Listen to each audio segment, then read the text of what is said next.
Республикалық ауыл әйелдері форумы Астанада 200 делегаттың басын қосты. Осымен 7-ші рет ұйымдастырылып отырған форум мәселелер мен мүмкіндіктерді талқылайтын маңызды алаңға айналды.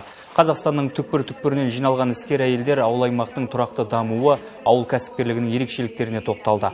Шара президенті жанындағы ұлттық әйелдер мен отбасылық демографиялық саясат комиссиясының қолдауымен жүзеге асырылуда. Ауылдағы әйелдердің еңбегі де өте жеңіл емес, енді шын айту керек.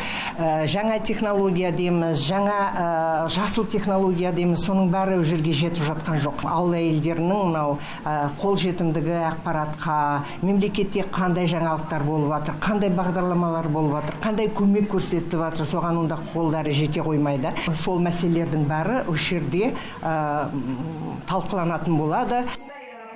Үздік бизнес идеялармен ерекшеленген кәсіпкерлер арнайы грант ұтып алды. 14 жеңімпаз марапатталып форум аясында өткен көрмеге өз өнімдерін ұсынды. Солардың бірі Жетісу облысынан келген Шахизада Ильясова. Ол $3000 көлемінде қаржылық көмек алды. 6 ай бұрын кәсіпкер шұжық өнімдерін өндіре бастаған. Өнімдердің арасында ешқандай химикат қосылмайды.